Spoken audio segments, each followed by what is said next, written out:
like you lost another one.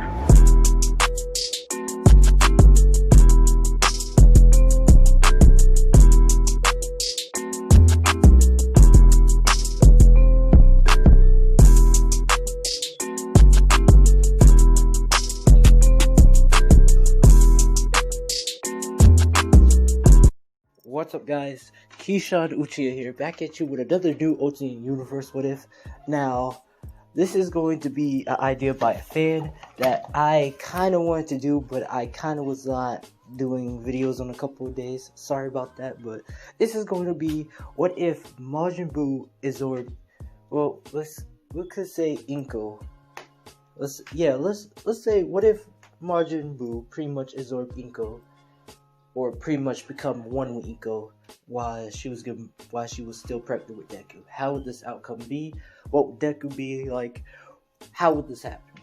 How would this be? And what can this happen? Alright. Now, this is an idea by a fan.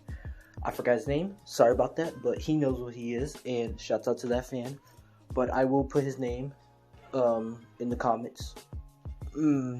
Maybe not. Depends on how I get this done. But yeah, this is pretty much gonna be what if Inko got absorbed by Majin Buu while Deku was still in the moon. Part 1. Now, before we get this started, I want to say, now for my other what ifs, I'm going to work on them. Since this is next month, since this is like a new month, I want to work on the other videos instead of just working on what if Deku was a male succubus and what if Deku was Deadpool. I will work on those videos later on, but I want to, I want to like get the other videos done, like what if Naruto was a hentai protagonist / OG god, and also want to do what if Deku was Sand. Well, no, what if Naruto was Sans? And also want to do those, alright? But let's just get into this video. Now, how I think this will happen is pretty much, we're going to say Majin Buu was, we're going to start with, Majin Buu was a female. We're going to have a different Majin Buu, but this Majin Buu is a female from a different universe. Now, this female Majin Buu was pretty much escaping from, let's say, female Goku, because this is a different universe, right? Now, she pretty much escaping. Female Goku is pretty much figuring out like how am I going to pretty much how am I pretty sure going to defeat this female Majin Buu? Well, this Majin Buu escapes and goes to a different universe. this is going to say the My Hero Academia universe. Now, this Majin Buu is pretty much wants to pretty much get power, and it's looking for, let's say, a power level, and let's say all the ki in the world, there's no ki, and you got to be you have to do training, you have to do all that ki training and shit to pretty much get it done. Now, pretty much there's no ki, but we're gonna say Inko family long line had ki, and they just didn't know they had ki, but they pretty much been training, train their body and stuff, and we're gonna say the ki was forming up that way. Now, Inko pretty much was trying to, train her telekinesis, but also she been training up the ki thing, because, it gives you great exercise and stuff. Now, Majin Buu sees that she's the only one who has pretty much strong ki, and she thinking like, I'm pretty much going to absorb on her, and she pretty much hops on Inko while she's still pregnant and absorbs her. Now I know what you're thinking. That means like that's gonna be like no more Inko and just Majin Inko. I mean, like just Majin Inko, pretty much, but or pretty much Majin, but pregnant. Now, hear me out. I like to tell y'all this one simple thing of this power that we all have, and it's called the plot point, or should I say plot. Now, for this plot, we're gonna say Inko pretty much her telekinesis have a strong will that if anyone's trying to mind control her or try to take over her body, her telekinesis has a self-defense that pretty much traps the user in her mindscape. But she pretty much has control of her body. But, they're stuck in there. And they can't get out, no matter what they do. They can't even rip a dimension. Because it's just going to damage them and kill them.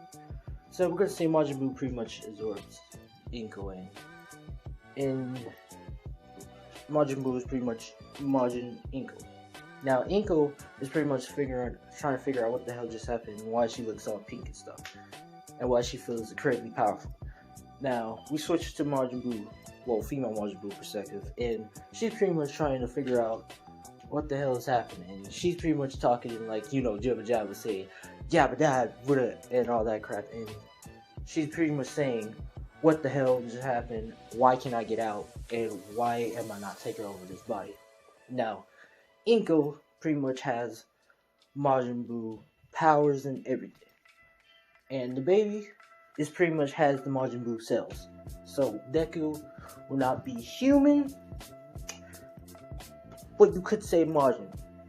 Well, a little bit with the human genetics, but he is but he's pretty much 90% Majin. Now, and I guess the rest of the percent is human, but pretty much Inko is trying to figure out if she is her baby okay. She goes to the doctor, which the doctor says the baby's perfectly fine, and they're thinking like she's going crazy because she's saying that she got absorbed or something happened and she wasn't like this. Which the doctors are saying you're just paranoid. Maybe you just forgot you had a manifestation quirk, which Inko just said whatever.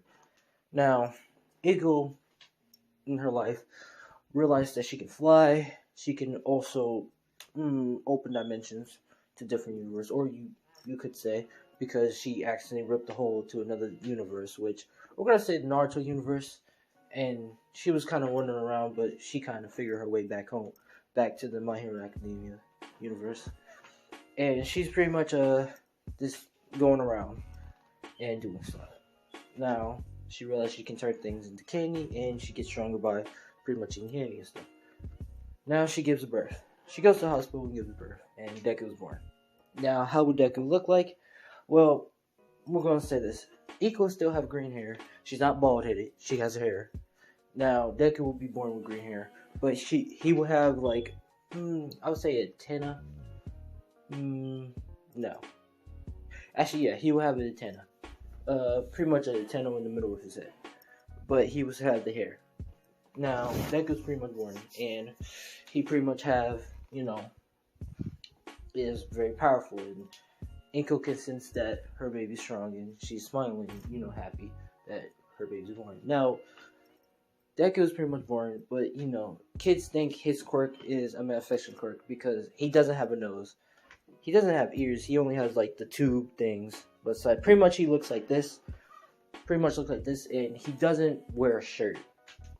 It's weird. He doesn't like to wear a shirt because Majin Buu doesn't like to wear a shirt unless he's absorbed someone.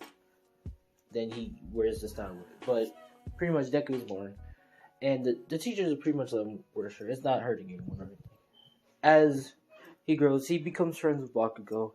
Pretty simple, until, as you guessed it, Bakugo grows, gets his quirk of explosion. He gets cocky, as we all see. Now Deku is still friends with Bucko, but Bucko is pretty much turning into an a-hole and bullying kids. This is where Deku makes this crosses, pretty much tells Bakugo that he's crossing the line. Like, Kanshan, you're crossing the line. I need you. You're hurting kids. You can't be hurting them. You're supposed to use your quirk for good, not as a villain. This is where Bakugo pretty much says, a villain? How dare you call me a villain? And throws an explosion at Deku. Which, you think this explosion will hurt Deku? No. It pretty much, he throws an explosion at his stomach, blowing a hole in Deku's stomach. Which, Bakugo is horrified for what he just did. Until Deku reforms his stomach saying, "Ow, Kanshan, why did you do that? I know you're mad, but you don't have to be that mad to blow his stomach at me, and he's pretty much dropping on the ground saying, "I didn't mean to do it. I'm sorry." And he's saying, "Sorry for what?" And this is where Deku, this is where Bucko, gets that traumatized thing from pretty much almost killing his friend. Now he runs home. Now we're gonna skip a couple years and we're gonna do pretty much the start of it. Now, sorry, didn't get enough sleep, but Deku's pretty much in classroom, and he's pretty much in the seat, pretty much sitting down, reading his book, and he's floating. Now, he doesn't wear a shirt, which, the school said it's okay, as long as he's not, doing all that floaty shit and all that. Now, the girls check him out because Deku's ripped with the abs and stuff, and, they always, get to see the open view if they're bored. Now, Deku pretty much is reading his book where the teacher comes in and does the whole speech of, like, anyone would be a hero. He said, "Oh, what can y'all all want to be a hero?" And everybody's being excited. And Bucko, he's pretty much quiet and all that, not saying anything. And this is where the teacher say, "Oh, there's only 2 applicants for the UA school, high school," where it says Mizuki Midoriya and pretty much Bakugo. Now Bakugo pretty much looks at Deku and pretty much walks away, not really trying to bully him or anything due to that whole blowing up in the stomach thing. This is where Deku just says, "Do I see you? Am I going to see you later, Kashan? To see what's the exam going to be?" Which Bucko just says, "Yeah, sure, of course." Not really looking at Deku and just looking away. And this thing, I'm going to go home. Deku pretty much takes the shortcut, under the bridge and pretty much walking. This is where the sludge villain pretty much attack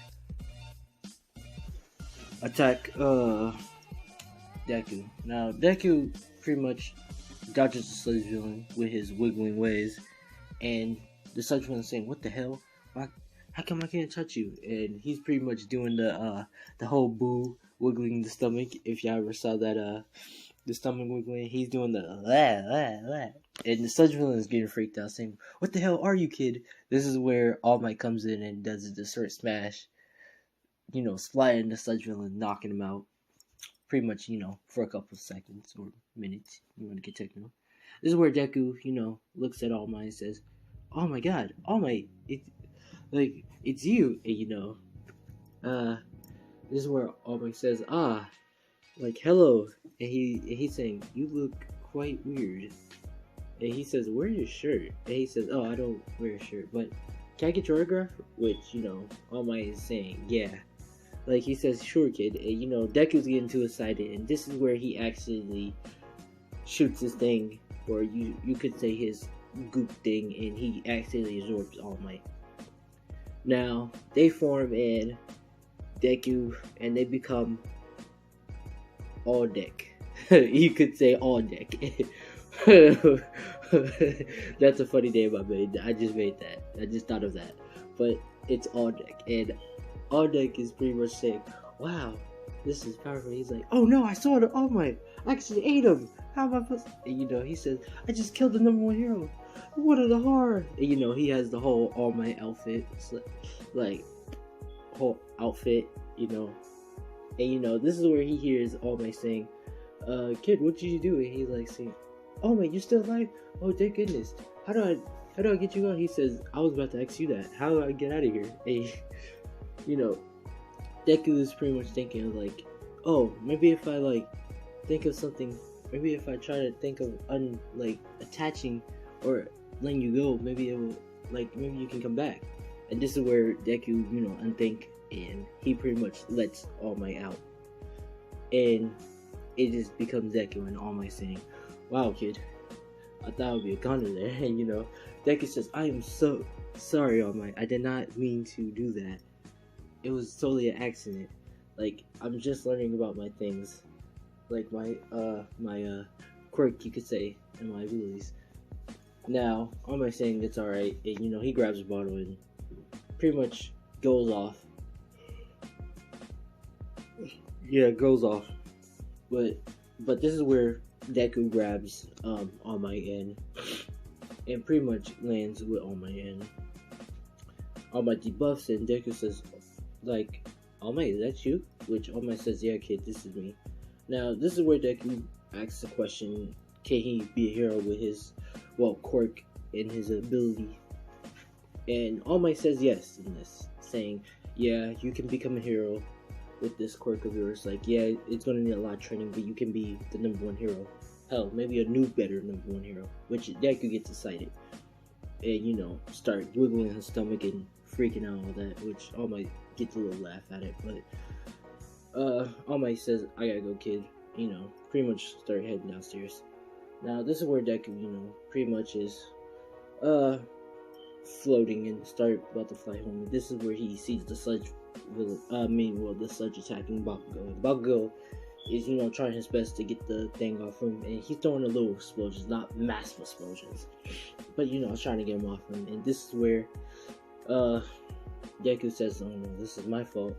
If only I shouldn't have grabbed All Might." And he's thinking like, wait, there's this one technique that my mom taught me that I can turn into candy. I wonder if I can turn that sludge villain into candy. And he pretty much, uses that ray and turns Bakugo and the sludge villain into, candy. But he only goes to the sludge villain. He pretty much eats the sludge villain, saying, not bad. But he zaps the ray and turns Bakugo back into a human. And he's like, Bakugo saying, "What?" And Deku says, "Are you okay?" Everybody's like cheering on Bakugo, but mostly people cheering on Deku, but they cheering on Bucko at the same time. Now, Deku's pretty much leaving, and, people's trying to ask, like, "Oh, what did you name? Like, what quirk you have?" And all that, and Deku's saying, "I got no time to talk, gotta go." And, he's pretty much going, which All Might saw, and, he's thinking of, making Deku the #1, like, new successor, but he's thinking about it, but he's also thinking about Bucko. Now, if you're asking, like, if Deku got all for one quirk, all for one quirk, or one for one. I forgot which quirk All Might has, but we're gonna say all for one quirk. Yeah, pretty much. Deku has that quirk. Now, Deku's pretty much, heading home, and All Might's right now trying to look for Deku, but Deku's flying in the sky. This is where Deku landing close by his house to start walking. This is where Bakugo catches up with Deku, and Bakugo says, "I didn't need your help. I could have did it myself." But he looks down and he says, "But thanks anyways," and walks home. Pretty much walks to his house, and he says, "Oh, anytime, Kanchan." This is where Deku heads home and heads to his house, and pretty much sits down saying, "I am tired." This is where you get it. Majin Inko comes in, and she's pretty much saying, "Honey, you're home." And he says, "Oh, hey, mom." Pretty much having a conversation with him. Now, this is going to be part 1 of what if Majin Buu absorbed or merged together, you could say, with Inko while Deku was, still in the womb, or while she was pregnant, you could say. I'm probably gonna put it as what if Majin Buu absorbed Inko while she was still pregnant with Deku, part 1, as the dumbbell style. But I hope y'all guys enjoy. Leave a like, comment what you want to see next of this part. Also, dislike, say what you didn't like about it. It also feeds me the knowledge. I'm a fat worm guy. But I'm Keyshawn Chia. Thanks for watching, and see you later. And a surprise coming up later on. Stay tuned.